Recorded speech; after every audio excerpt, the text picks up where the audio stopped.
점심 맛있게 많이 드셨나요?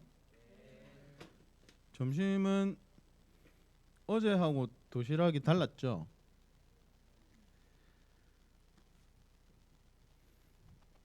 어제 저녁은 중국집에서 먹었다면서요? 오늘은 저 나가서 먹는 거죠?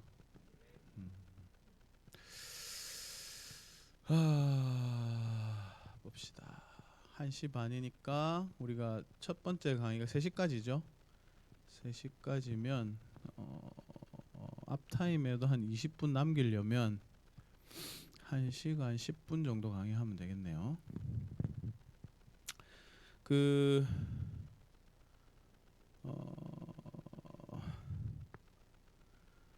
보자.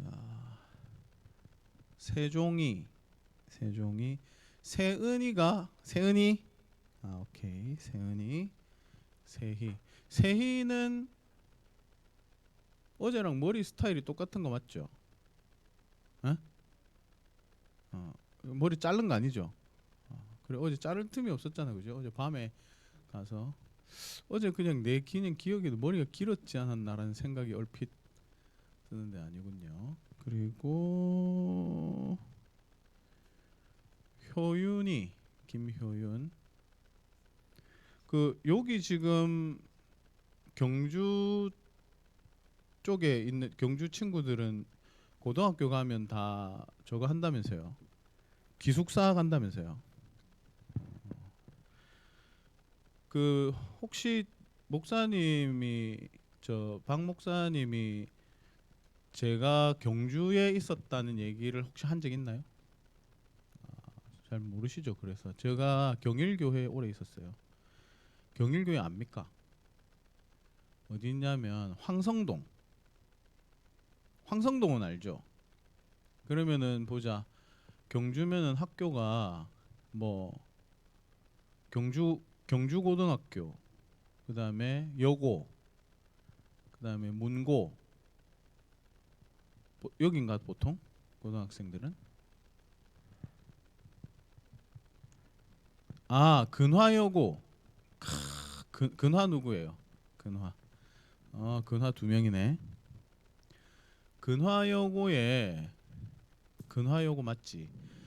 근화여고 출신 자매가 목사님이 경일교회에 있을 때 대학생이 돼가지고 제가 그 친구를 맡아서 가르쳤는데요. 그 친구가 대학 졸업하고 SFC 간사 돼가지고 되게 사역을 잘했어요. 그래서 그 친구 어디 가면 맨날 제 수제자라면서 맨날 그러는 친구 있었어요. 거기가 근화여고 출신이었어요. 그러면 남자들은 뭐 경고, 문고 또 어디 있습니까? 학교? 어? 계림군 잘 모르겠다. 또 신라고? 그러면 저기 수연이는 어디예요? 문화고. 그리고 도훈이하고 재영이.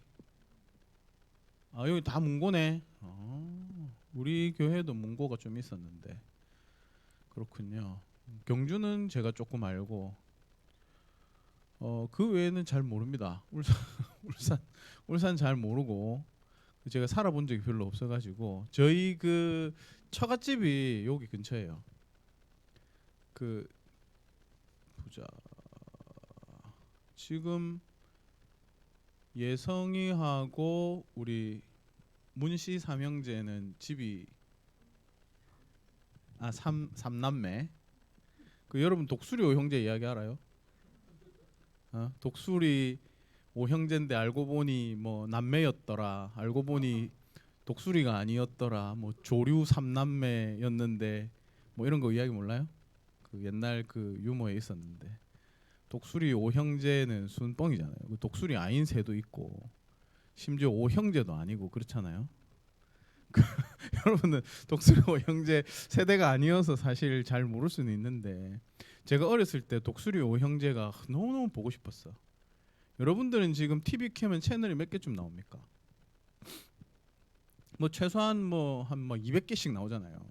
목사님이 되게 어렸을 때 TV 방송국이 MBC, KBS 그리고 TBC라는 게 있었어요. 그 TV 채널이 TV를 딱 켜면 TV 채널이 세 개인가밖에 없었어.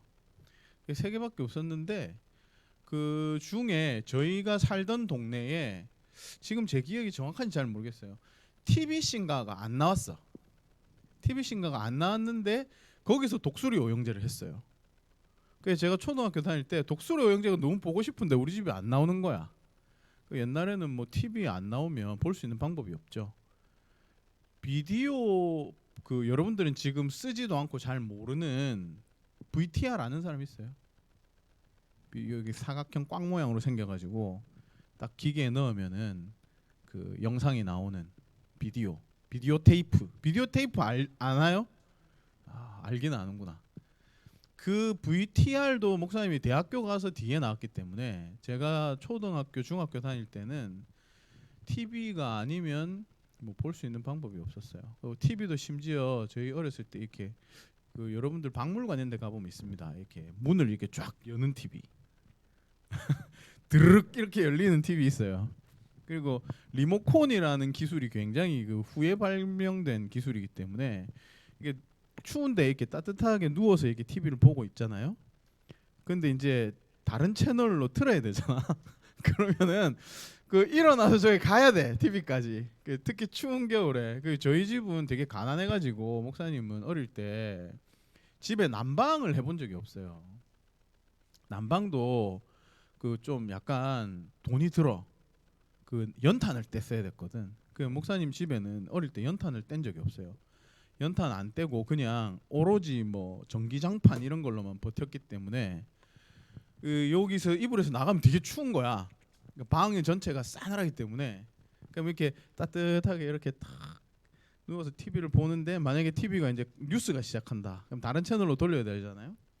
와, 세상 그만 귀찮은 게 없다. 일어나가지고 이게 탁탁탁탁 돌리는 채널 이렇게 돌려가지고 그렇게 살았어요.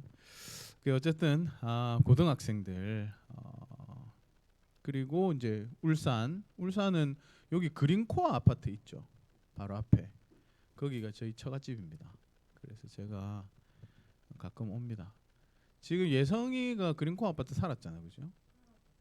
지금은 이사 갔고 지금 그러면 저 문 목사님 집은 어디 있어요?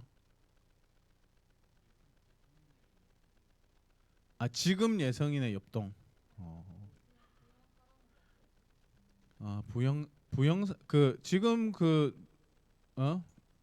예성이네 집이 부영 사랑으로인가요? 너무 미안하다. 나 세상에 내 솔직하게 말할게요. 내 부영 사랑으로 세상 마크 촌스럽다 생각한다. 그러니까 부영 사랑으로 정말 세상 촌스럽지 않아요? 야, 아파트 색이 사랑으로도 그렇고 정말 세상 촌스럽다 정말. 무슨 그 새 그려져 있잖아. 새 무슨 닭도 아닌 것이 뭐 이렇게 새가 그려져 있잖아요. 왜 그런지 몰라. 비싼 아파트가. 그렇지. 새 아파트인데 마치 낡은 아파트 같은 느낌을 주는 그죠? 나는 분명히 입주를 새로 했는데 마치 이게 뭐 헌데 들어온 듯한 느낌을 주는.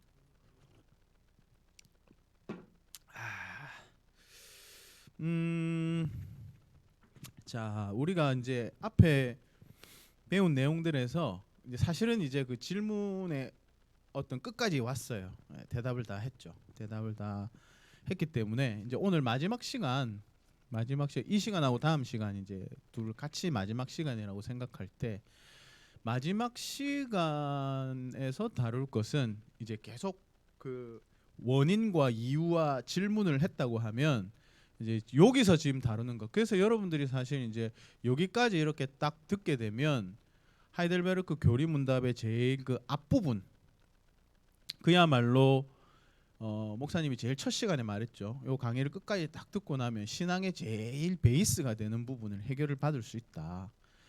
그래서 그 문제에 대한 이 일단락이 딱 됩니다. 그래서 오늘 요 네 번째 강의까지 딱 끝나게 되면 그렇게 하고 이제 그 다음 내용은 이제 뭐냐 하면 여러분들이 이후에라도 이제 더워드 수련회를 계속 오던가 하게 되면 이후의 내용은 이제 여기에서 목사님이 오늘 오전에 했죠.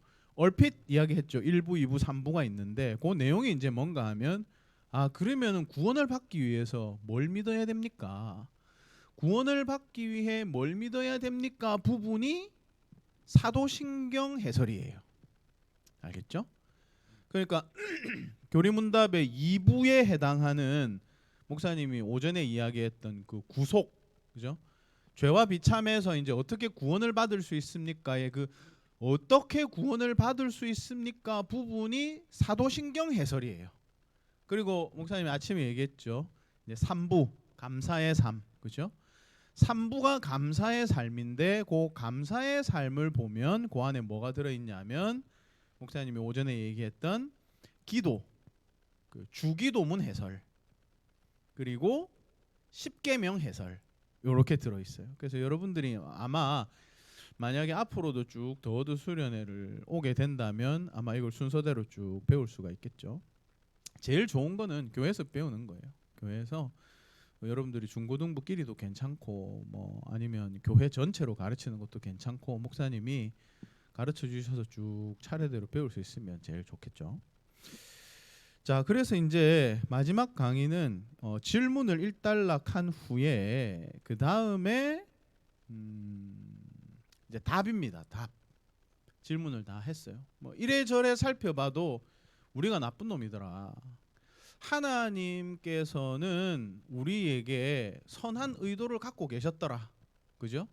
하나님은 선한 의도를 갖고 계셨더라. 심지어는 우리가 그것을 할 수 있게 능력도 주셨더라.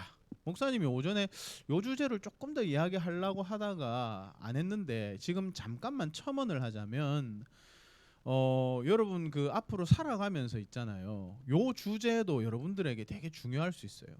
이 주제가 뭐냐면 하나님은 여러분들에게 목표 지점만 주시지 않습니다.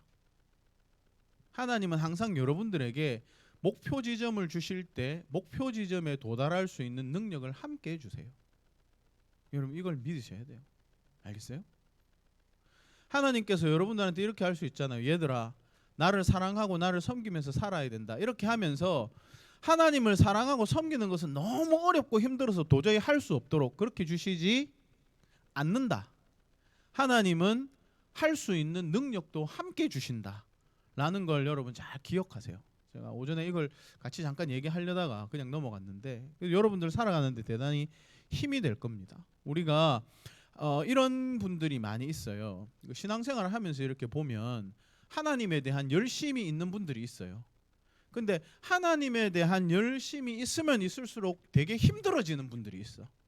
그러니까 힘들어만 지는 거야. 이거는 신앙을 뭐라고 이해하고 있어서 그런가 하면 신앙을 단순히 의무라고 생각하는 거예요. 내가 하나님 앞에서 뭘 해야 된다. 요렇게만 생각할 때 되게 힘들 수 있죠. 근데 사실 하나님은 우리에게 목표 지점만 알려주실 뿐 아니라 목표 지점까지 충분히 갈 수 있는 능력을 우리에게 부어주시는 분이에요. 그렇기 때문에 염려할 필요 없어요. 여러분들이 살아가면서 여러 가지 어려움들을 만나겠지만 여러분들은 최소한 뭐 하는 사람이 절대로 될 수 없는가 하면 인생 망쳤고 아무것도 안 되겠다. 나는 이제 자살해야지. 이렇게 하는 사람이 절대로 될 수가 없어요. 그래서 그리스도인들이 단지 규칙을 지키기 위해서 하나님이 벌 주니까 자살을 안 할 뿐만 아니라 그리스도인들은 자살할 필요도 사실 없습니다. 왜냐하면 삶에서 만나는 어려움이란 우리 인생의 주인 되시는 하나님께서 모든 것을 합력하여 선으로 이루어가게 하시기 위한 과정에 불과하거든요. 응? 유신아, 살면서 엄청 어려운 일 겪어본 적 있어?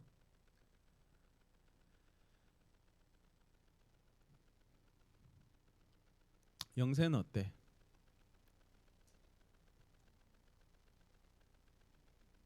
딱히 없어요. 그러면은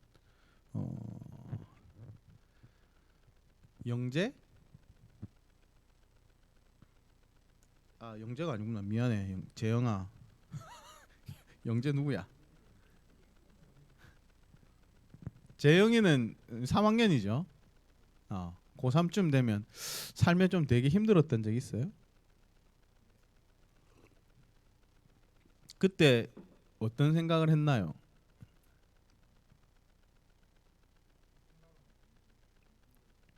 그냥 힘들었다.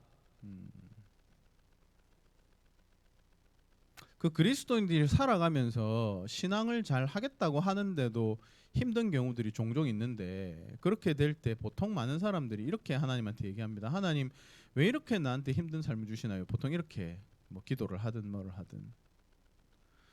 근데 여러분 잘 한번 생각해 보세요. 목사님은 저 가끔 자주는 아닙니다. 좋아는 하는데 자주는 아니고요. 여러분 여기 축구 좋아하는 사람들 있어요? 도훈이 축구 좋아. 예성이도 축구 좋아하고. 목사님은 프리미어 리그 좋아하거든요. 프리미어 리그를 좋아하는 게 아니고 유럽 축구를 좋아하는 거죠. 뭐 프리메라 리가도 있고 뭐 세리에도 있고 여러 팀이 있잖아요. 여러 리그가 있고. 근데 제가 이제 아무래도 이제 손흥민이 있으니까 토트넘을 늘 주의해서 보게 되죠. 여러분 토트넘 최근에 감독이 새로 왔잖아요. 압니까? 콘테 하면 또 생각나는 게 하나 있는데, 여러분 그 요새 꼰대라는 말 많이 쓰죠.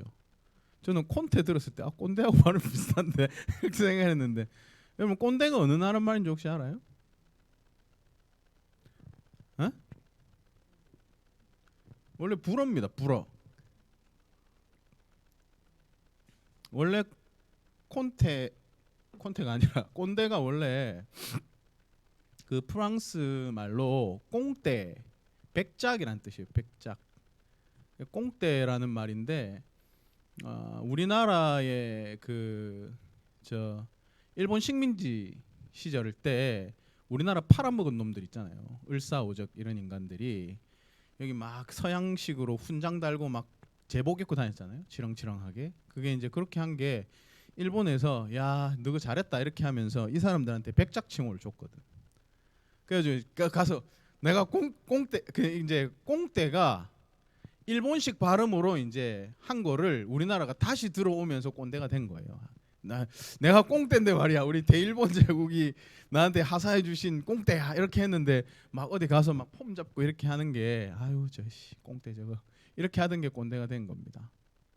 그래서 하여튼 뭐 그거는 저 꼰대 이야기고, 콘테가 부임을 했어요. 그 축구 모르는 자매들은 좀 재미가 없겠는데 미안합니다. 근데 제가 콘테가 부임해가지고 손흥민이 인터뷰를 했거든요. 혹시 그 저 축구 좋아하는 남학생들은 알지 모르겠다. 그 손흥민이 무슨 얘기를 했냐면 훈련을 굉장히 디테일하게 시킨대요. 콘테가. 그러니까 말하자면 이제 와가지고 얘들아 자 뭐 몸 풀고 자 그다음에 자 공 차고 자 네 기량껏 한번 해봐. 자 네가 이제 최종 공격수니까 골은 니한테 공은 일단 줄 테니까 알아서 해봐. 그런 게 아니래. 그러니까 필드에서 펼쳐지는 모든 게 전부 다 사전에 약속된 거예요. 그러니까 뭐 손흥민은 왼쪽 공격수잖아요, 그죠? 이게 어떻게 해서 어떻게 치고 들어갈 때 누가 어느 자리로 뛰어 들어가면 어떻게 크로스를 준다거나 어떻게 패스를 준다는지를 사전 연습을 굉장히 치밀하게 짜가지고 계속해서 하는 거죠. 그게 몸에 완전히 숙지되게 완전히 그냥 탁 치면 탁 나오도록 계속해서 반복 훈련을 하는 거예요. 그러니까 하니까 이제 어떻게 되는 거야? 경기장에 딱 들어가면 자동적으로 그렇게 팍 나오는 거죠. 그쵸? 그래서 지금 콘테가 프리미어 리그에서 9번 싸워서 무패예요. 아직 지지 않았어요. 뭐 비기기는 하지만 바로 어젠가 또 기적적 승리를 거두면서, 혹시 친구들 그렇지 베르바인이 골을 넣었죠. 갑자기 이상한 데로 흘러가고 있네. 제가 왜 이야기를 하냐면요, 여러분. 그 앞에 감독이 욕을 많이 먹었습니다. 누누가 뭐 설렁설렁했죠. 손흥민이 이걸 하기 위해서 인터뷰 때 그런 얘기를 했어요. 자기 축구 역사상 제일 힘들다. 자기 이때까지 축구 해온 때 중에 제일 훈련이 힘들다. 근데 이제 성과가 났죠. 그러면 지금 손흥민은 콘테 감독이 부임한 후를 더 좋아할까요? 싫어할까요? 여러분들 중고등학생의 사고로 봐도 더 좋아할 것 같죠? 왜? 몸이 더 힘든데. 몸이 더 힘든데 왜 더 좋아해요? 성과가 있으니까. 여러분들도 그렇게 생각하나요? 근데 여러분 실제 인생에서 그렇게 생각 안 한 사람들이 너무 많아. 여러분 하나님은 우리 인생을 전체를 봐요. 전체 인생을 보시고 예를 들어서 소율이가 아직 어리지만 소율이가 고3 나이 정도가 딱 도훈이 나이 정도가 딱 됐을 때 하나님의 목표가 6년 동안 강 트레이닝을 시켜서 웬만한 폭풍이 불어도 넘어지지 않는 신자를 만들기를 원하신단 말이지. 그러면 여러분 소율이의 삶에 고요한 바다와 같은 삶이 지속되면 강력한 신자가 될 수 있을까요? 될 수 없어요. 여러분 힘이 생기는 거는 맹 트레이닝에서 옵니다. 손흥민이 그랬듯이 여러분들이 인생에서 강한 신자가 된다는 건 계속해서 돌풍을 맞아야 가능한 일이란 말이에요. 그게 하나님께서 이 세상을 움직여가고 계신 원리예요. 근데 우리는 어떻게 생각하냐면 조금 삶의 풍파를 딱 맞으면 하나님 왜 내 삶에 이렇게 어려움을 주십니까? 라고 생각한단 말이지. 그래서 여러분들이 이 상황에서 기점이 달라야 돼요. 뭐가 다르냐면 불신자는 그렇게 해도 괜찮아. 불신자는 하나님을 모르니까 삶의 풍파를 맞아도 에라 이놈의 신은 왜 나를 안 도와주는 거야 라고 해도 괜찮아요. 근데 우리는 뭐냐면 하나님이 나를 데리고 갈 최종 지점이 어딘지 알고 있거든요. 하나님이 선장이시기 때문에 내 인생을 어느 방향으로 끌고 가실지 알고 있단 말이에요. 그리고 하나님은 선하신 분이란 걸 알고 있단 말이에요. 우리가 지난 그 1, 2, 3강에서 들은 걸 여러분 한번 생각해 보세요. 하나님은 우리에게 정말로 자비하신 분이시고 선하신 분이시고 우리를 통해서 정말 우리에게 많은 은총을 베풀어 주시려는 분인데 그런데 내 삶에 별로 안 좋은 일이 생겼어. 그런데 과연 하나님을 욕할 수 있을까? 응? 불신자는 욕해도 돼. 근데 여러분들은 끝을 알고 있어요. 하나님께서 나를 이 지점에 도달하게 하시기 위하여 나에게 트레이닝으로 이것을 주신다라는 것을 알고 있으면 그 사람은 좌절할 필요가 없습니다. 안 그래요? 그래서 신자들은 자살해서 안 될 뿐만 아니라 자살할 필요도 없어요. 여러분들이 살아가면서 되게 험하고 모진 풍파를 만날 수도 있습니다. 목사님이 우리 교회에 그 자매가 한 명 있는데요. 지금은 이제 대학교 졸업했어요.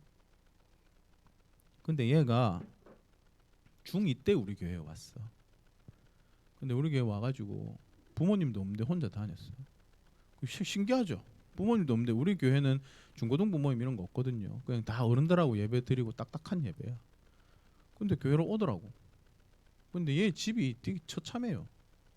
아버지 사업 망해가지고 막 집에 빚이 몇 억이 되고 그리고 좀 있다가 부모님 이혼하고 심지어는 막 아버지 돌아가시고 막 되게 막 어렵고 힘든 일을 겪었어요. 그래서 내가 그 친구한테 내가 늘 하는 얘기가 있어. 야, 너는 선하신 하나님을 믿지 않니? 그런데 네 삶에 이렇게 어려운 일을 닥치는 이유가 뭐겠노? 하나님께서 너를 크고 강하게 사용하시기 위해서다. 힘내라. 그리고 좌절하지 않고 쭉 자라서 지금 대학교 졸업해서 이제 취업하려고 하고 있어요. 여러분 그래서 여러분 뭐 절망할 필요 없습니다. 왜? 하나님이 선장인데 여러분들의 삶을 가장 좋은 길로 인도해 가고 계시단 말이에요. 아시겠죠? 자, 그래서 이 정도 하고요. 자, 앞에 이제 우리가 내용을 쭉 살펴보고 나니까 이제는 내용은 다 알게 됐어. 하나님께서 우리를 향해서 좋은 의도도 갖고 계시고 우리에게 능력도 주셨는데 모든 것이 다 이해가 되고 난 후에요. 그러면 이제 거기에서 이제 우리가 뭘 말해야 되느냐? 그러면 당연하죠. 이렇게 돼 버렸어. 그러면 이제 그다음 뭘 말해야 됩니까? 12문답 읽어봅시다. 그 여러분 교재에 자 12문답을 같이 읽어볼게요. 그 지금 목사님이 이야기하고 있는 건 질문에 나와 있습니다. 사실은 제가 질문 읽으면 여러분 답 읽어봅시다. 하나님의 의로운 심판에 의해 우리는 이 세상에서 그리고 영원히 형벌을 받아 마땅한데 어떻게 이 형벌을 피하고 다시 하나님의 은혜를 입을 수 있겠습니까? 하나님께서는 자신의 의가 만족되기를 원하십니다. 따라서 우리는 우리 스스로든 아니면 다른 이에 의해서든 죗값을 완전히 치러야 합니다. 아멘. 자 일단 그 답은 조금 놔두고 질문에 뭐가 나와 있어요? 자 이제 내용 앞에 내용을 다 들었어요. 그러면 이제 우리는 뭘 말할 수밖에 없어요. 어떻게 하면 살 수 있나요? 그죠? 어떻게 하면 살 수 있나요? 하나님이 좋은 걸 주셨어요. 근데 우리가 이 모양 이 꼴로 만들었어. 그럼 그 다음 질문은 당연한 거 아니에요? 어떻게 하면 여기서 탈출할 수 있습니까? 그거 질문이죠. 어떻게 이 형벌을 피하고 다시 하나님의 은혜를 입을 수가 있을까요? 이건 질문이 이제 당연한 겁니다. 그래서 사실 이제 그 사람들이 만약에 모두 여기에 딱 부딪히기만 하면 사실은 다 신자가 되겠죠. 근데 여기까지 생각을 안 하니까 문제가 되는 거지.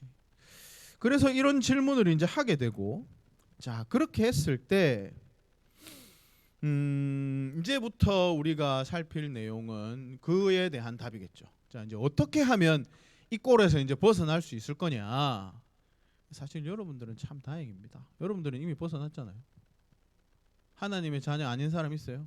여기 다 하나님의 자녀들이죠.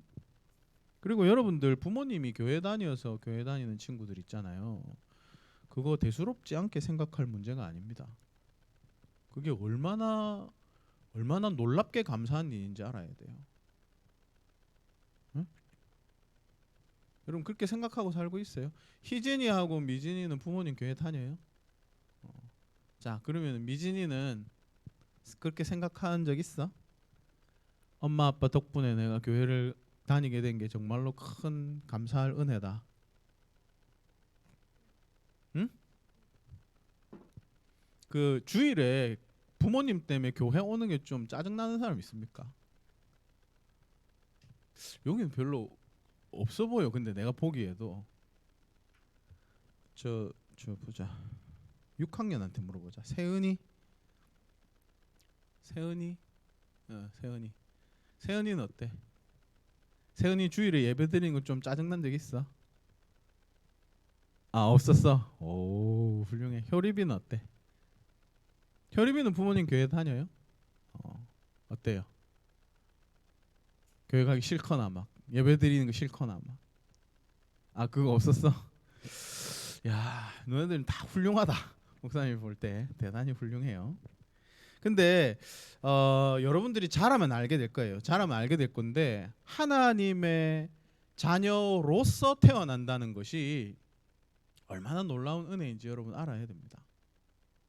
신분이 다르잖아요.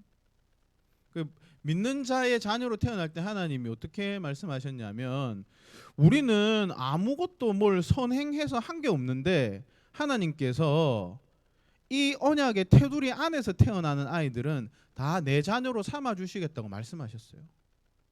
그게 하나님께서 우리를 향해서 일방적으로 선포하신 거예요. 그래서 여러분들이 뭘 이렇게 나는 엄마 뱃속에 있을 때부터 하나님을 잘 믿어야지 하고 태어난 게 아닌데도 불구하고 여러분들이 그냥 소위 부모님 잘 만나서 교회 테두리 안에서 태어난 뭐 그 덕택에 지금 여기 있는 거 아니에요. 여러분들이 뭐 한 게 없어. 여러분 그냥 살짝만 바꿔서 생각해서 여러분들이 딱 태어날 때 살짝만 탁 해서 저쪽 집에서 태어났으면 여러분들이 하나님을 이때까지 전혀 모르고 살 수도 있는 문제 아니에요. 그죠? 근데 이게 굉장히 놀라운 일이라고. 여러분들은 이미 서 있는 토대 위에 있어요. 근데 하나님 안 믿는 사람은 이 과정을 다 거쳐서 이 안에 들어와야 돼. 그러니까 얼마나 놀라운 일이야. 어쨌든 여러분들이 지금 어떻게 하면 구원을 받을 수 있나요를 여러분들은 지금 이미 얻은 상태에서 배우는 거야. 의미를 배우는 거잖아요. 근데 사실은 아닌 사람은 어때? 절박하게 외쳐야겠지. 만약에 내가 평생을 하나님 모르고 살았는데 오늘 1, 2, 3강을 배운 거야. 그러면 나는 이제 뭐를 해야 돼요? 절박하게 외쳐야 돼요. 어떻게 하면 여기에서 탈출할 수 있나요? 어떻게 이 형벌을 피하고 하나님의 은혜를 다시 얻을 수 있나요? 그렇게 막 와 간절히 외쳐야 될 거 아니에요. 근데 여러분은 안 외쳐도 되지. 뭐 이미 그 안에 탁 들어와 있잖아요. 자, 그 12문답 질문에서 어떻게 이 형벌을 피하고 이 형벌은 여러분 무슨 형벌일까요? 어떤 형벌이라고 성격을 말할 수 있겠어요? 목사님이 이걸 여러분들 좀 이해하라고 밑에 그 앞문답인 11문답을 함께 써놨습니다. 그러니까 이거는 이제 사실 죄의 성격이라고도 할 수 있는데, 자 11문답을 같이 한번 읽어볼게요. 그러나 하나님은 또한 자비하신 분이 아닙니까? 하나님은 참으로 자비하신 분이나 동시에 의로우신 분입니다. 죄는 하나님의 지극히 높으신 엄위를 거슬러 짓는 것이므로 하나님의 공의는 이 죄에 대해 최고의 형벌, 곧 몸과 영혼의 영원한 형벌을 내릴 것을 요구합니다. 네, 여기가 지금 뭐가 나오냐면 뭐 겉으로 보기에는 하나님이 자비하신 분을 묻고 있지만 이 안에 지금 죄의 어떤 성격이 나와요. 죄가 무슨 성격이고 그래서 뭘 초래하는지. 여러분 죄가 여기 나와 있는 11문답에 나와 있는 죄의 성격은 뭡니까?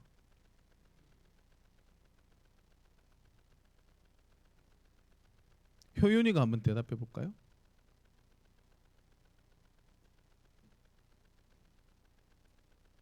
죄의 성격은 뭐다? 하나님을 네?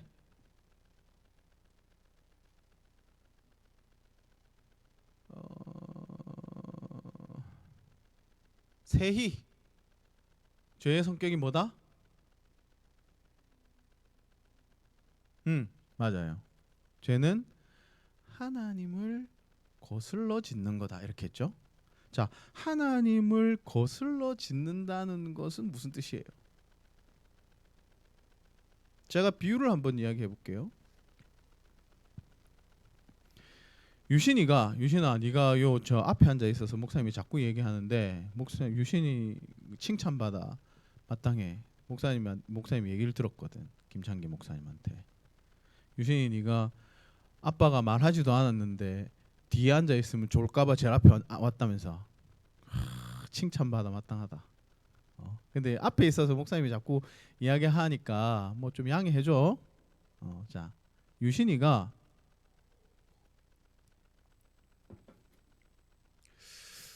100억 원짜리 공예품을 만들 수 있을까요? 유신이가 만들 수 없겠죠. 그죠? 유신이는 100억 원짜리 공예품을 만들 수는 없어요. 근데 박물관에 갔는데 박물관에 100억 원짜리 공예품이 있었다고 칩시다. 그럼 유신이가 100억 원짜리 공예품을 망칠 수는 있어요, 없어요? 이 딱 테이블 위에 놨던데 밀쳐가지고 떨어뜨려서 깰 수 있죠. 유신이는 100억 원짜리 공예품을 만들 수는 없지만 100억 원짜리 공예품을 망칠 수는 있어요. 요 성격이 중요합니다. 우리는 하나님의 어떤 영광과 권능과 어미 같은 걸 우리가 생산해내거나 만들 수는 없습니다. 근데 뭐는 할 수 있어? 망칠 수는 있어요. 그 일이 실제로 일어났다. 여기 지금 우리 조금 전에 읽었던 11문답에 보면 죄를 뭐라고 규정지어서 말했다? 하나님의 엄위를 거슬러 짓는 거다. 그러니까 죄라는 것은 우리 편에서 보면 뭘 그렇게 대단한 일이라고 말할 수 있을지도 모르겠어요. 사실은 그런 정도 가벼운 일이 아니지만 뭐 사람 입장에서 봐도 목사님이 오전에 이야기했듯이 사람이 지은 죄는 왕이 찬탈을 위해서 반역을 일으킨 것에 해당되는 거니까 사실은 사람 입장에서 봐도 아담 니 좀 너무했네 할 만한 일이기는 해. 그죠? 그러나 만약에 사람 입장에서 좀 살살 봐줄 수 있을 정도의 죄라 하더라도 그것이 가지고 있는 그 여파라는 것은, 그 죄가 가지고 있는 그 함이라는 것은 엄청난 거예요. 왜? 무한하신 하나님을 거스른 것이기 때문에 하나님의 손상당할 수 없는 놀라운 위엄이 사람의 반역 때문에 부서지고 그걸로 말미암아 손상당하고 훼손을 입었기 때문에 그러니까 100억짜리 물건에다가 가서 막 세게 칼로 한번 빵 찍어가지고 점을 만들어 놨는데 그거를 다시 이렇게 복구하는 일이 불가능하단 말이죠. 우리가 지은 죄라는 것을 이렇게 되게 무시무시하고 엄청난 거라는 인식을 갖고 볼 수 있어야 됩니다. 죄는 하나님의 어미를 거슬러 지은 것이므로 그렇기 때문에 뒤에 뭐라고 했어요? 그래서 어떻게 돼야 된다? 하나님의 공의는 이 죄에 대하여 뭘 요구한다? 최고의 형벌을 요구한다. 지은 죄가 엄청 그래 여기 이제 공의라는 말이 나왔잖아요. 공의. 그렇죠? 여러분 공의는 뭔지 압니까? 내가 은세한테도 자주 물어보고 있는데 은세야 공의가 뭔지 알아? 공의롭다 하면 어떤 거예요?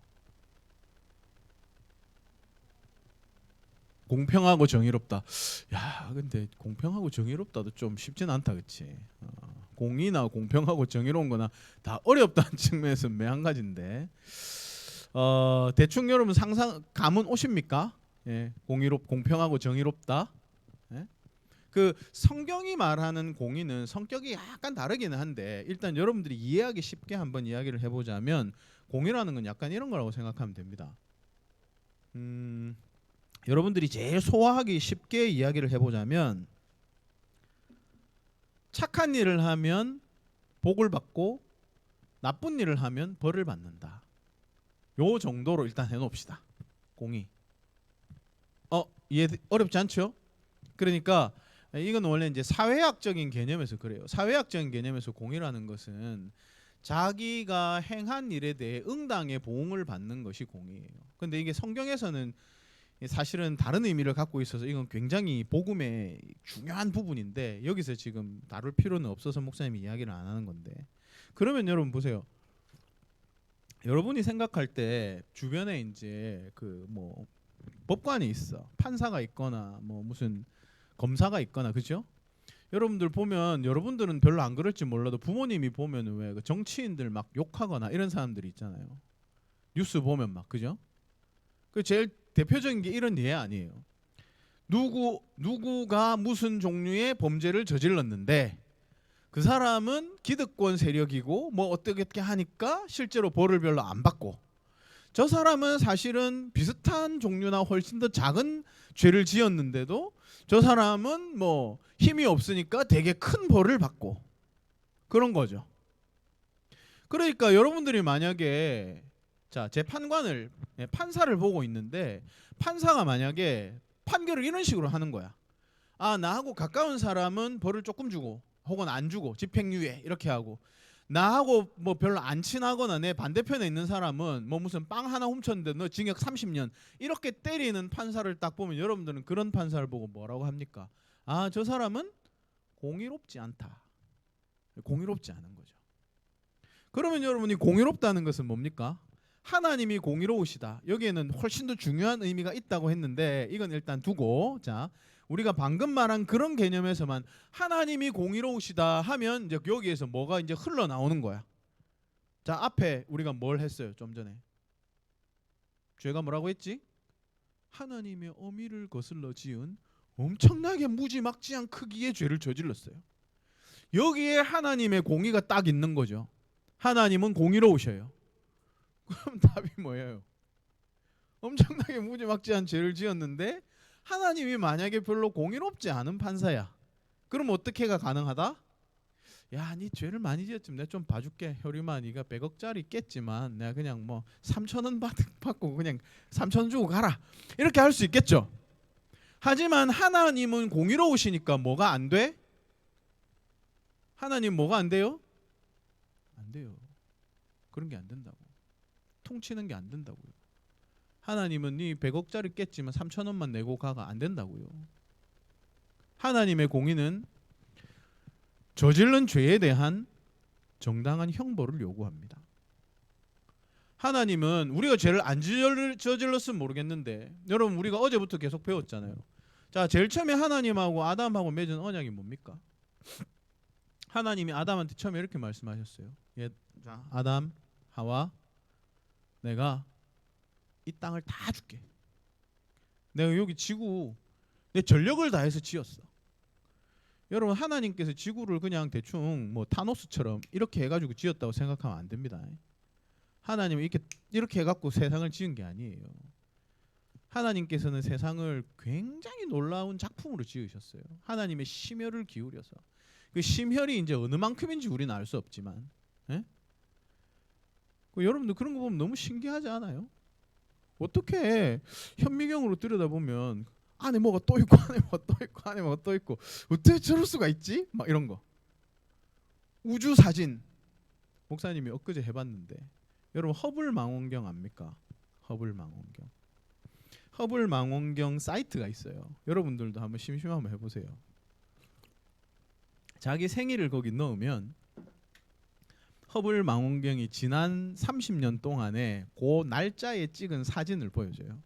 그래서 목사님이 보니까 너무 아름다운 거야. 그래서 제가 우리 가족들 4사람 생일 해가지고 나오는 사진 다 폰에 저장해놨어요. 지금 여기 폰에 들어있어요. 그래서 제 것도 있죠. 제 거는 제가 이제 8월 30일 생인데 제 생일을 딱 넣으니까 제 생일에는 뭐가 나왔냐면 그게 뭐 무슨 큰 성운 하나를 찍은 게 나올 수도 있고 여러 가지 나올 수 있는데 목사님이 딱 제 생일을 넣었을 때 마침 나온 거는 뭐였냐면 요렇게 토성처럼 생긴 조그만 요거 하나가 은하계 하나인데 그게 요만한 화면 안에 한 2-3천 개가 때려 박혀 있는 사진이 딱 찍혔어요. 여러분 그 요만한 은하계 안에 어마어마한 양의 태양들이 있잖아요. 그 태양 안에 지금 우리 이 지구를 비롯한 여러 가지 행성들이 있잖아요. 근데 그 지구도 또 사실 얼마나 넓어. 이런 정도의 규모를 만들어내신 하나님이라는 건 정말로 우리가 상상할 수 없는 정도의 일입니다. 근데 그 하나님을 향해서 이제 우리가 거슬러서 저지른 죄에 대하여 우리가 이제 벌을 받아야 된다라고 할 때 감당할 수 없겠죠. 그러니까 이렇게 딱 정확하게 원칙이 이렇게 되는 거예요. 하나님은 공의로우셔요. 그래서 사람과 언약을 맺을 때 여러분 창세기 앞부분에 어떻게 언약을 맺었다? 내가 이 땅에 내가 좀 전에 그 참 저 지구 얘기는 하나님이 지구를 심혈을 기울여 지었다 그 얘기를 하다가 했군요. 그렇게 해가지고 그 아담한테 뭘 주셨어요? 다 네 거야. 다 네가 해. 그러면서 그렇게 주시고도 만약에 네가 이 은혜를 만약에 발로 차버린다면 그 다음에 뭐가 있었어요? 선악과를 따먹으면 어떻게 된다? 그 성경에 딱 표현이 어떻게 돼 있어요? 반드시 죽으리라. 그죠? 여러분 하나님은 지금 사람하고 말할 때 그냥 대충 말할 수 없습니다. 그냥 뭐 할 수도 있고 안 할 수도 있고 그런 게 아니에요. 지금 하나님은 공의로우시기 때문에 언약을 맺었어. 자, 예성이하고 이제 목사님하고 약속을 딱 맺는 거지. 근데 자, 예성아 2,300억 정도 줄게. 네 마음대로 써. 대신에 만약에 뭐 작은 거 하나 만약에 뭐를 어떻게 하지 않으면 너는 반드시 죽어. 뭐 이런 거죠. 그렇죠? 그러니까 하나님께서는 반드시 그렇게 하도록 약속을 맺으셨어요. 근데 사람은 이제 실제로 그걸 범했죠. 그러면은 하나님의 공의 그에 대하여 사람이 저지른 죄 그럼 결국 분명하죠. 그 커다란 죄에 대한 대가로서 그에 상응하는 형벌을 받을 수밖에 없다. 그거를 11문답이 어떤 방식으로 표현했어요. 이 죄에 대한 최고의 형벌을 뭐라고 했죠? 몸과 영혼의 영원한 형벌을 받는 거. 우리가 보통 요거를 이제 보통 뭐라고 합니까? 이제 지옥이라고 하는 거죠. 몸과 영혼의 영원한 형벌을 받는 거. 지옥에 그래서 끝이 없잖아요. 계속 받는 거예요. 자, 이제 이렇게 되는 상황이 되니까 우리가 이제 다시 아까 제가 제일 처음에 말씀드렸던 것처럼 자, 알게 되었어. 어떻게 하는 거야? 어떻게 여기서 구원을 받을 수 있나요? 어떻게 여기서 탈출할 수 있습니까? 이렇게 묻게 되는 거죠. 근데 지금 상황이 되게 지금 열악해요. 지금 굉장히 어려운 상황이야. 벗어나기가 되게 상당히 힘든 상황이에요. 하나님은 공의로 참 생각해 보세요. 답이 있나? 하나님은 공의로우시고 죄 지으면 영원한 멸망인데 지어 버렸어. 여기까지가 지금 일어난 일이에요. 어떻게 할 거야? 어떻게 할 거예요?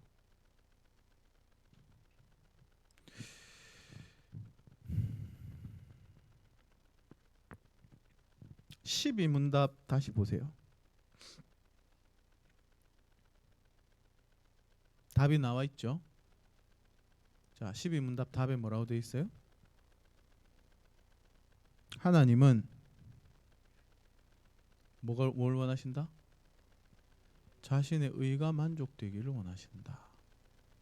일단 그렇다 치고 무슨 말인지 잘 모르겠지만 자, 의가 만족되기를 원하신다. 자, 그런데 그 다음 따라서 스스로든 아니면 다른 이에 의해서든 어떻게 해야 된다? 죄값을 치러야 된다. 요겁니다. 요거. 목사님이 어제 그 이야기를 했는데 어제 그 강의에서 제가 일부분에서 나왔는데 죄는 여러분 잘 들은 친구들은 아마 답할 수 있으리라 생각해요. 죄는 갚아집니까? 안 갚아집니까? 죄는 안 갚아집니다. 여러분들 절대로 쉽게 생각할 문제가 아닙니다. 그 목사님이 저기 어제 잠깐 이야기하다가 안 했는데 내가 이 얘기를 하면서 요 정도만 얘기하면 우리 친구들이 혹시 좀 오해를 하지 않을까라는 의구심이 살짝 있었던 게 뭐냐면 목사님이 어제 이런 얘기를 했거든요. 기독교 외에 다른 종교는 전부 다 사람들이 만들어낸 거다라는 말을 했는데 여러분 그거 듣고 다 동의가 되던가요? 어땠어요? 영세 어땠어?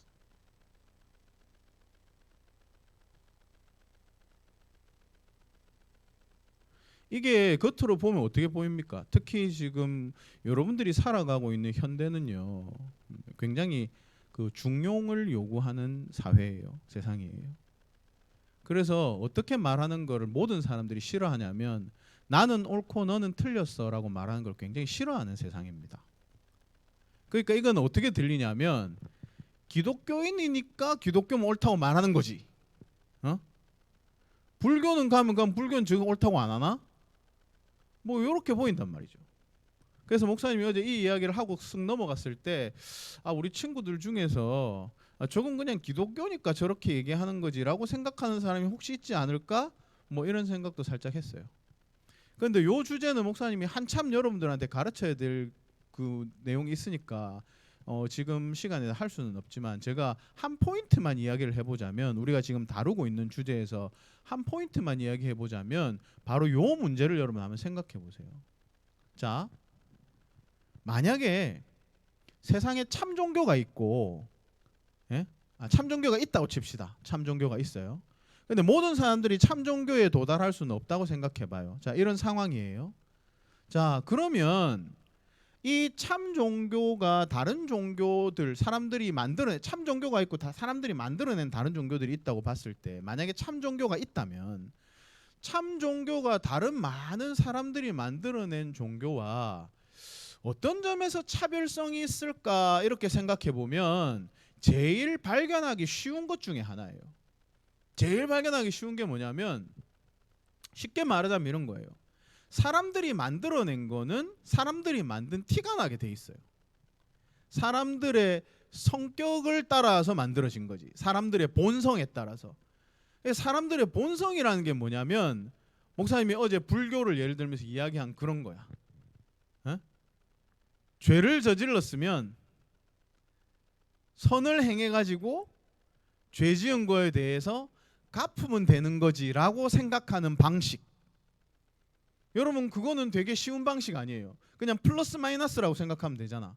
내가 죄를 만약에 마이너스로 지었으면 다시 0으로 돌아오려면 뭐 어떻게 하면 돼요? 플러스를 막 하면은 0으로 돌아올 거 아니야. 그죠?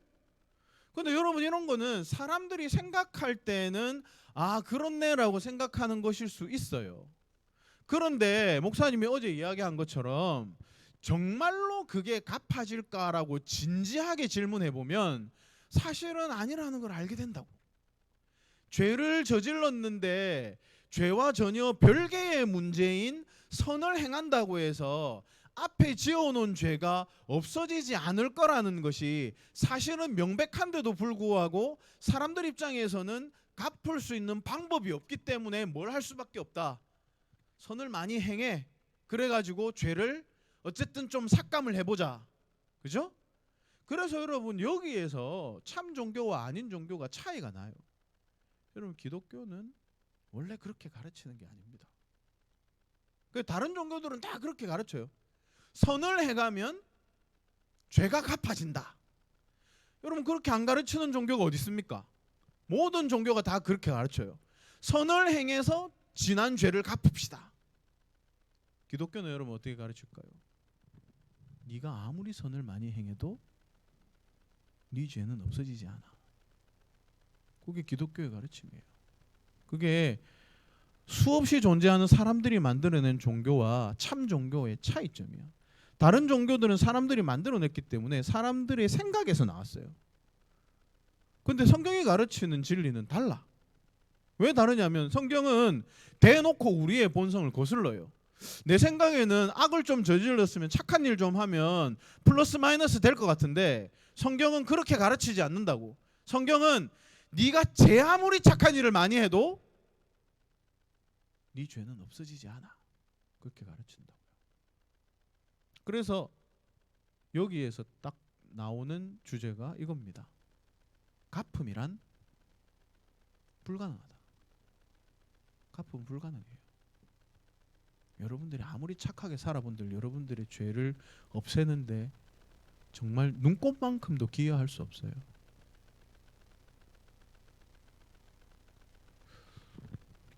유은아 어떻게 생각하노?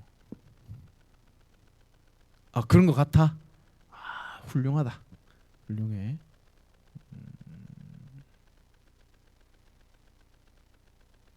이 저기 사람이 저기 안 많아갖고 내가 자꾸 시킨 사람만 계속 시키는. 희진이 어때? 어때? 희진이 어때? 목사님이 좀 전에 얘기한 거에 대해서 아 그렇군요. 이렇게 동의가 돼요? 수연이 동의가 됩니까? 여러분들이 신자라서 그런 거예요.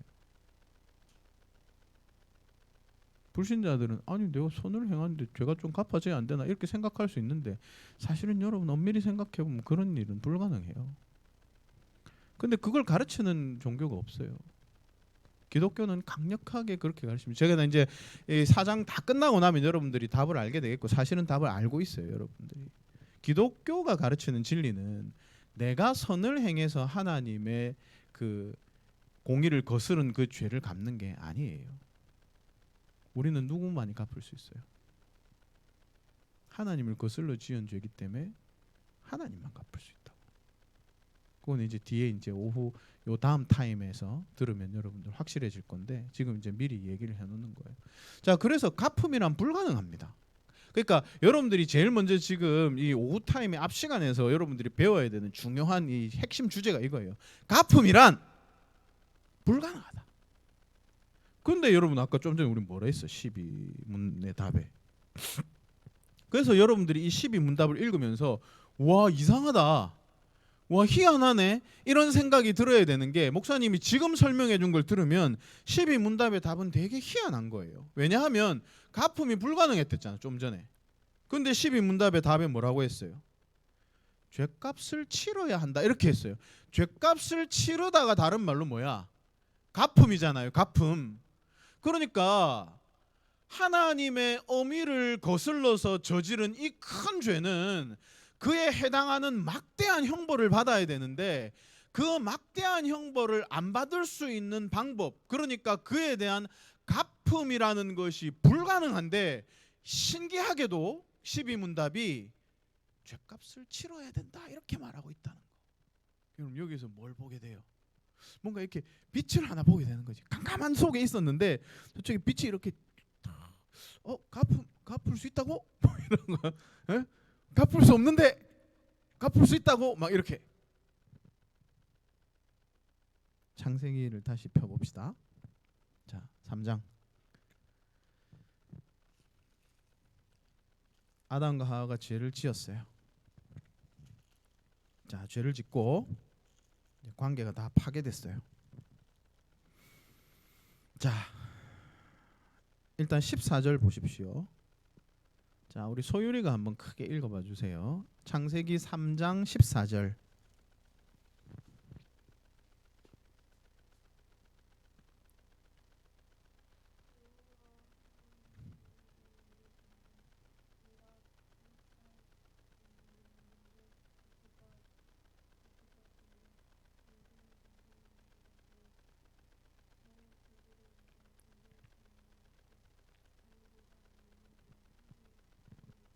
흙을 먹는다는 건 뭐 뱀이 흙을 여러분들이 흙 먹는 뱀 봤습니까? 뱀은 흙을 안 먹는데 이렇게 할 수 있는데 이거는 이제 관용적인 표현이에요. 비참하게 되겠다 그런 뜻이에요.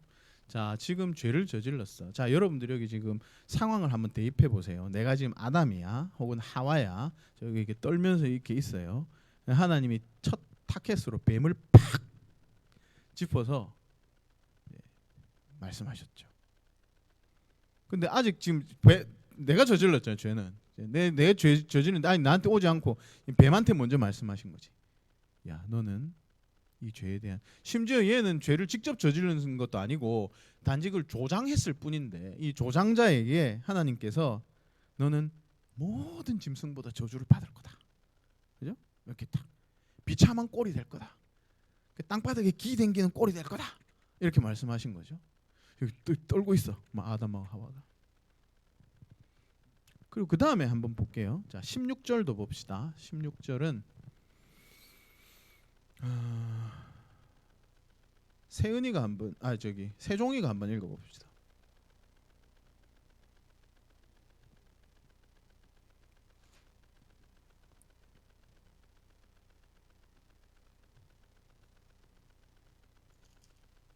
요거는 이제 누구한테 한 말씀이죠?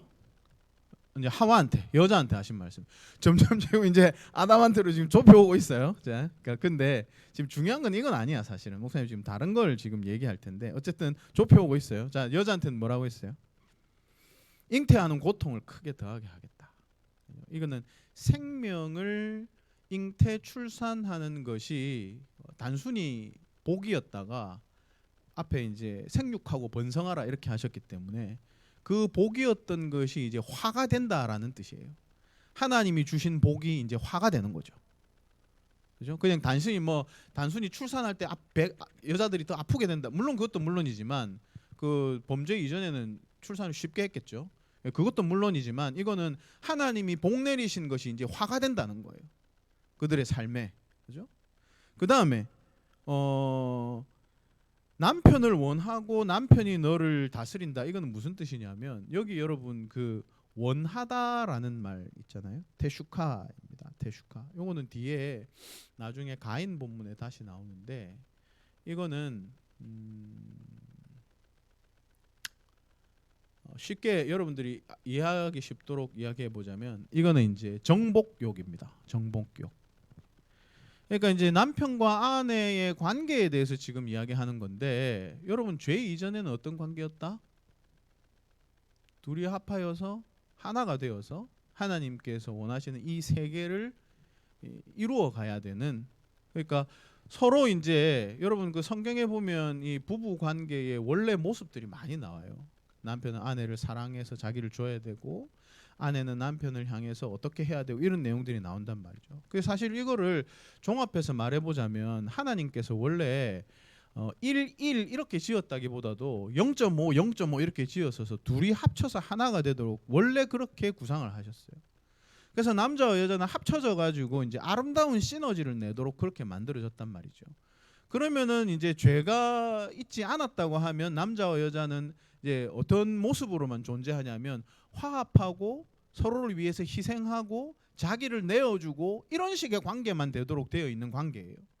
근데 지금 무슨 관계가 되어버렸냐면 여러분 보세요. 여기 지금 원한다라는 말은 그 히브리어 테슈카는 욕망인데 아내는 욕망을 갖게 돼. 근데 지금 이제 그 뭐죠? 그 접속사 중에 반대를 뭐라 역접이죠. 역접. 예? 역접. but 그러나 나오고 남편이 도리어 너를 다스린다. 정복할 것이다 했으니까 사실은 여기는 그냥 욕망이라고 나오지만 이게 무슨 욕망인지 알 수 있어요. 같은 해당 계통의 욕망일 거 아니야. 그렇죠? 예를 들어서 뭐 나는 짜장면을 먹을 테니 너는 아파트. 이건 이상하잖아요. 그러니까 두 개가 같은 내용이라고. 아내는 남편을 향하여 욕망을 갖게 될 건데 남편은 너를 오히려 남편이 너를 다스릴 거다라고 하면 원래 아내가 가졌던 욕망은 무슨 욕망일까? 아내가 남편을 다스릴 욕망을 가진다는 거죠. 다스리려고 하나 돌이 어떻게 된다? 지배를 받게 된다. 이런 뜻이에요. 이게 이제 뭐냐면 관계가 파괴됐다는 거지. 남편과 아내가 원래는 상호 화합의 관계로 지어졌는데 죄 이후에는 어떤 관계가 됐다? 서로 물고 먹는 관계가 된다. 어떻게든 서로 이제 권력을 쟁취하려고 싸우는 관계가 된다. 이런 뜻이에요. 그러니까 죄를 짓게 되니까 하나님이 복으로 주신 것이 전부 다 화로 변하고 관계도 엉망진창이 됐다는 거죠. 그리고 아담한테 무슨 주어졌습니까? 자, 아담 도현이 읽어보자. 17절.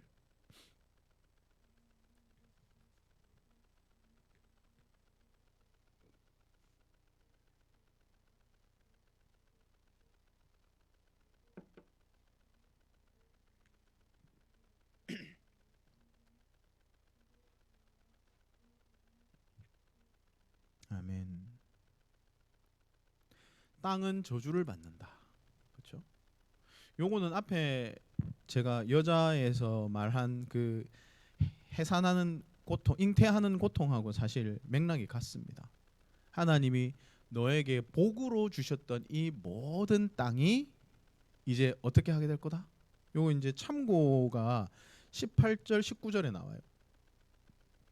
하나님이 복으로 주신 땅이 이제 어떻게 돼요? 사람들을 향해서 반기를 드는 거지. 원래는 내가 가만히 있어도 땅이 이렇게 와가지고 이제 비유로 그냥 말하는 거예요. 땅이 와 주인님 와보세요. 그 저 주머니에 씨 좀 내보세요. 예, 제가 해갖고 꽃 피워서 열매 내드릴게요. 이랬단 말이지 원래는. 근데 지금은 죄 이후에는 내가 씨를 뿌리고 밭을 메고 물을 주고 이렇게 해도 열매가 잘 안 맺어지는 상황이 된다. 네가 아무리 애를 써도 땅이 너한테 소산을 잘 안 내줄 거다. 뭐 이런 방식이 된 거죠. 이런 저주들이 지금 이제 휘몰아치는 거예요. 근데 이제 우리가 진짜 주목해야 되는 것은 15절입니다. 자, 다 같이 읽어봅시다. 창세기 3장 15절 시작. 내가 너로 여자와 원수가 되게 하고 네 후손도 여자 후손이니 여자의 후손은 네 머리를 상하게 할 것이요 너는 그의 발꿈치를 상하게 할 것이니라 하시고. 아멘. 이게 지금 뭐에 대한 거냐면 목사님이 지금 뭘 설명하면서 일로 왔냐면 막중한 죄를 저질렀고 하나님의 공의에 비추어 보면 막대한 죄를 받아야 되는데 12문답을 보니까 갚을 수 없는데 갚는 것에 대한 이야기가 나왔단 말이에요. 그 목사님이 저기 조금 이렇게 뭔가 가능성이 있나? 예? 갚을 수 있는 나 지금 이게 큰일 났는데 이 죄를 이렇게 지어서 영원한 형벌을 받아야 되는데 갚을 가능성이 혹시 있나? 한 걸 여기서 볼 수 있는 거죠. 지금 아까 목사님이 상황 대입을 해보라 했지만 여러분들이 아담과 하와처럼 여기 이렇게 덜덜덜덜 떨고 있어. 하나님이 말씀하시는 것에 대해서 이제 뭐만 운명이 남아 있어요? 망하는 것밖에 없어. 여러분 아담이 하나님에 대해 잘 알았잖아요. 하나님은 공의로우시다고. 근데 우리 둘이서 예를 들면 부동산 계약서 쓰듯이 서로 이렇게 딱 계약을 맺은 거는 딱 이것뿐이에요. 하나님께 순종한다면 전부 다 네 거다. but 불순종한다면 어떻게? 영원한 멸망이다. 근데 죄를 저질렀잖아. 그럼 아담과 하와는 뭘 확실히 알고 있어? 이제 반드시 하나님으로부터 너는 끝, 게임 오버, 영원한 멸망, 자 안녕, 뭐 이렇게 되리라고 지금 생각할 수밖에 없어요. 당연한 일이에요. 그래서 목사님이 요 관련된 내용들을 설교하면서 문구도 몇 개 찾아 나온 게 있는데, 그 유명한 신학자들이나 우리 앞에 있었던 교부들 중에 이런 것들을 가지고 이렇게 아름다운 표현으로 써놓은 분들이 되게 많아요. 정말 상상할 수 없는 종류의 어떤 하나님의 은총. 그러니까 완전히 멸망이다라고 했는데 하나님 이제 쭉 얘기를 하시면서, 요거는 이제 사실 뱀한테 내린 저주 중에 나와 있는 내용입니다. 그래서 여기 여러분들 15절에서 내는 누구예요? 내는 누구예요? 말하고 있는 주체가 누구예요? 하나님이죠. 자, 너는 누구야? 너가 뱀입니다. 자, 너가 뱀이에요. 자, 그러면 하나님이 지금 이 떨고 있는 아담과 하와한테, 뱀한테 말을 하면서 간접적으로 뭘 알게 해주셨냐면, 자, 첫 번째 문장이 뭡니까? 뱀하고 여자하고 원수가 되게 하겠다, 이렇게 했죠. 자, 이게 이제 저기 비치는 가품이라는, 갚을 수 없다겠죠? 가품이라는 것의 빛을 이렇게 보여주게 되는 실마리예요. 원래 지금 아담과 하와는 어떻게 돼야 정상이야? 지옥에 던져져야 돼요. 뭐 다른 뭐 수가 없어요. 끝이에요, 그냥. 언약을 어겼기 때문에. 애초에 계약이 그랬기 때문에. 그렇죠? 근데 하나님이 갑자기 뜬금없이 이런 얘기를 한다. 너 뱀과 여자가 원수가 되게 한다. 여러분, 그 전에 상식적인 상황은 어떻게 돼야 됩니까? 뱀하고 붙어 먹어갖고 하나님을 거역했으니까 뱀과 함께 지옥에 던져져야 돼요. 원래 정상적으로 치면. 근데 하나님이 이게 얘기를 하시는데 이렇게 얘기하시는 거야. 내가 하나님이죠. 하나님이 주체가 되셔서 여자하고 뱀을 떼놓겠다. 원수가 되게 하겠다. 그죠? 우와, 이거 이상한데. 자, 그다음 네 후손도 여자의 후손과 원수가 되게 하겠다. 그 적개심을 둘 사이에 계속 주시겠다는 거죠. 그래서 뭘 보여준다고요? 하나님이 앞으로 이 세계에 무슨 일을 하시겠다는 거지? 하나님의 반대편에 서 있는 이들과 반대편에서 이들과 원수가 되는 이 사람들이 이렇게 나뉘어지게 될 것을 말씀하신 거예요. 여러분, 이건 제가 지금 앞에서 말씀드린 대로 비정상적이고 이상한 일입니다. 왜냐하면 원래는 어떻게 돼야 정상? 뱀과 함께 지옥에 던져져야 정상이라고요. 언약대로 하자면. 근데 하나님이 여기 지금 개입하신 거죠. 언약대로 원래 계약대로 했으면 그냥 지옥에 던져야 되는데 하나님이 무언가 주권적 개입을 하셨어요. 개입을 하셔서 그렇게 안 되게 하셨다는 거지. 같이 지옥에 안 던져지고 뱀 너만 지옥에 던져지고 얘들은 살려줄 길을 내시겠다고 말씀하신 거죠. 그러니까 여기까지가 놀라운 거예요. 지금 빛이 이제 보이고 있는 거야. 그리고 심지어 제일 마지막에 뭐라고 하셨어? 영어 성경 같이 갖고 있는 친구 있나? 영어 성경 유은이 영어 성경에 보면 여자의 후손과 원수가 되게 하리니, 그 다음에 여자의 후손은 부분에 그 여자의 후손은 주어가 뭐로 돼 있어? 저 고3들 좀 도와줘라. 그 보자, 유은이가 니 고2네? 현세 영어 잘하나?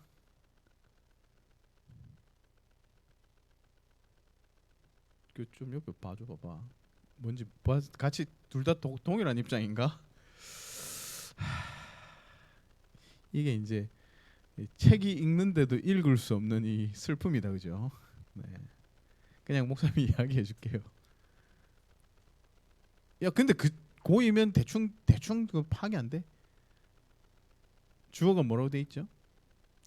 오케이, 잘했어. 그것만 해도 돼. 뭐 다 해석 다 안 돼도 he예요, he. 그러니까 앞에 여자의 후손은 복수죠, 복수. 후손들이에요, 후손들. 많은 사람들. 하나님께서 주권적으로 개입을 하셔서 어떻게 하신다? 이 뱀을 따르는 무리들과 구별해서 다른 무리들을 하나님께서 설정을 하시겠다고 말씀을 하시고, 더 나아가서 뭐까지 말씀하셨냐면 그 뒤에 나오는 여자의 후손은 한 사람을 가리키는 겁니다. 영어에는 정확하게 이해할 수 있게 해놨어요. he예요. he. 뒤에 누가 올 건데, 뒤에 오는 어떤 한 사람이 뱀의 머리를 깨부시겠다. 구원자죠. 응? 여러분, 여기서 우리가 뭘 알 수 있습니까? 그럼 여기서 이제 탁 빛을 깨닫게 됩니다. 뭐냐면 갚음은 불가능합니다. 근데 우리가 12문답에서 갚을 수 있는 것 같이 얘기했잖아요. 그게 뭐냐 하면 하나님께서 이런 원리를 세계에 내신 거죠. 우리를 구원하시기 위해서. 하나님께서 공의로우셔서 죄에 대해서는 반드시 벌을 받아야 됩니다. 여러분, 이것을 변할 수는 없어요. 하나님의 공의를 변개할 수 없기 때문에. 그런데 하나님께서 무엇을 이 세계 속에 만드셨냐면 갚음이라는 개념을 만드셨어요. 원래는 갚음은 불가능한데, 갚음이라는 것은 이루어질 수 없는 일인데 하나님께서 갚을 수 있는 어떤 조건이 된다면 갚을 수 있는 세계를 만드신 거죠. 그리고 그걸 처음 범죄를 저질러서 이제 우리는 완전히 멸망이다라고 하고 있을 때 그걸 딱 선포해 주셨어요. 너희들이 완전히 안 멸망하게끔 둘로 쪼개고 뒤에 이 갚음을 할 수 있는 누군가를 보내줄게. 그 사람이 오면 너희들이 지금 이 짊어지고 있는 모든 죄의 문제를 다 해결할 수 있는 그 갚음을 아마 이 희가 할 수 있을 거야. 그걸 하나님께서 지금 말씀하신 거예요. 창세기 제일 앞에.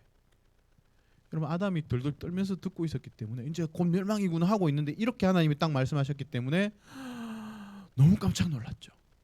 너무 깜짝 놀랐어요. 이제 그냥 영원한 멸망이라 생각했는데, 그래서 기뻐하면서 성경에 종종 하는 게 뭐냐면 이제 이름으로 그걸 표현하는 겁니다.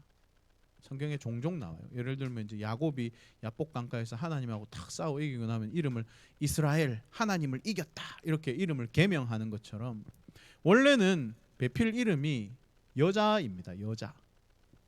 그 이름이 안 나와 있어요. 그 앞에 여러분 보시면.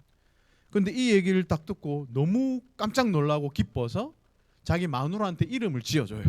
그게 20절이죠. 그래서 아내 이름을 뭐라고 고쳤다? 여러분, 그 여자는 처음부터 하와가 아닙니다. 여러분, 아담과 하와 이렇게 하지만 하와는 원래 이름이 하와가 아니야. 이름이 안 나와요. 여자라고 나와요. 그러니까 여자라고 불렀죠. 근데 이름을 여기서 지어줘요. 근데 시점을 잘 봐야 돼요. 시점이 무슨 시점? 우린 다 망했네 하고 있는데 하나님께서 갑자기 복음을 말씀하신 거지. 갚음의 길을. 그러니까 아담이 깜짝 놀라서 너무 기뻐하면서 아내 이름을 뭐라고 지었다? 하와. 하와는 뜻이 생명이라는 뜻입니다. 생명. 살았다. 뭐 이런 거죠. 아이고, 죽을 뻔했는데 살았다. 이렇게 하면서 아내 이름을 생명 이렇게 지은 거예요.